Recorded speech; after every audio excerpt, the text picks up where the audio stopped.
पता है पहले के बचपन और अब के बचपन में फर्क है। पहले तो होता था कि ईदी जमा की और सबसे ली और अम्मी को दे दी। हाँ, अब वो गुम हो गई अम्मी अम्मी के बैंक पास। होते वो अम्मी की ईद होती थी ना, तो अक्सर हमने यही हाँ। किया, हमने अक्सर अपने पास पैसे रखते ही नहीं थे, वालदा को दे दिया करते थे। मगर आजकल के बच्चे इतने शार्प हैं कि वो हमें कहते हैं ना, 1 रुपया भी दे दें अगर, वो तो कहते हैं आप हमें ईदी दें, आपकी ईदी कहाँ है। तो बचपन, हमारा बचपन और आपके बचपन में फर्क है, मगर वो बचपन जो था ना, वो नायाब था, वो डायमंड डेज थे। बिल्कुल, बड़ा जो मासूम क्यूट। बहुत अच्छा, बहुत ज्यादा मासूम कहते हैं, मैं बिल्कुल मासूम बच्चा नहीं था, वैसे बहुत अच्छा। चालाक बच्चा हुआ करता था। लेकिन मैं सच्ची बताऊं, सिर्फ मैं ही नहीं, हमारे इर्द गिर्द सब बच्चे ऐसे होते थे। अभी कहा जाता है ना, ये बच्चे बड़े they are very clever, they are very advance. ठीक है, वो आजकल की एडवांस टेक्नोलॉजी की वजह से एडवांस हो गए, but we were even very sharp. बट आजकल के बच्चों में शेयरिंग नहीं है। हाँ, उस वक्त में हमें ये था कि अगर कोई मुखैर है घर में ऐसा, या कोई खानदान में, तो एक उनको दूसरे को आप वो गिफ्ट करें, देते गिफ्ट थे, करें। गिफ्ट दे दिया करते थे। तो वालदा भी यही करती थी कि वो गिफ्ट पहुंचा दिया करती थी, कि उसके जो है ना, कोई ड्रेस बना दिया किसी का, या कोई मासी है, कोई मेट है, उसको देख लिया।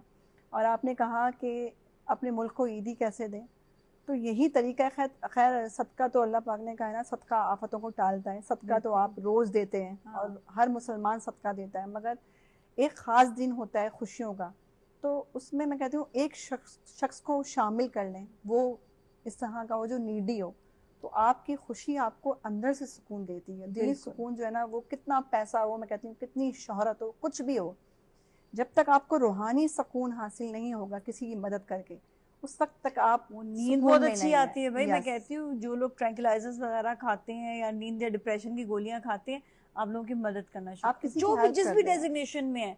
आपने जैसा बताया कि आपकी वाइफ जो है वो डॉक्टर है, अब आप देखिए वो जिस तरह वो काम कर रहे हैं, वो ऑटोमेटिकली जो है ना, वो उनका काम, उनका पैशन जो है वो लोगों की मदद कर रहा इवन है। कि आप किसी की सुलह करवा दें, हमारे पास बिल्कुल। ऐसे भी लोग आते हैं, डोमेस्टिक वायलेंस की मेरे पास लेडीज आती हैं, और कुछ बहन भाई लड़े हुए होते हैं जो सालों साल से एक दूसरे से बात नहीं करते। तो कोशिश यही करनी चाहिए कि अगर आप किसी की फाइनेंशियल हेल्प नहीं कर रहे हैं, तो आप मोरली सपोर्ट करें। बिल्कुल बिल्कुल, दो लोगों जरूरी है, को जरूरी है। मिलवाना और सुलह करवाना भी बहुत बड़ा सदका बहुत बड़ी जारिया है। बात होती है भाई, ये बहुत बड़ी बात है कि किसी के दरमियान में कोई खलिश हो जाए, बिल्कुल। स्पेशली दोस्तों में, रिश्तेदारों में, हमने अक्सर देखा है।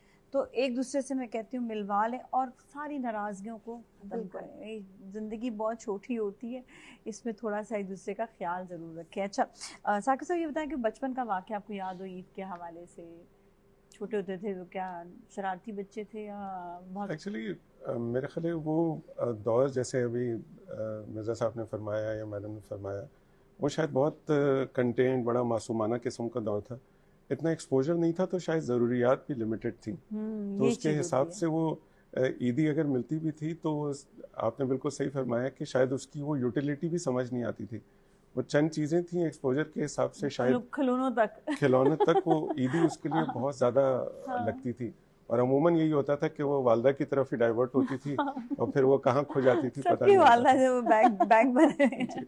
लेकिन मैं समझता हूँ कि आज की तारीख में, अगर जैसे आपने बड़ा पर्टिनेंट सवाल किया कि हम अपने मुल्क को क्या ईदी की सूरत दे सकते हैं, ये I think that's a very important question at this moment. देखें, जो ओवरऑल इकोनॉमिक कंडीशन है, जो हम जिस हालात वाक़यात से गुज़र रहे हैं, जिस तरीके से लोग हमारे इर्द गिर्द स्ट्रगल कर रहे हैं, वहाँ पे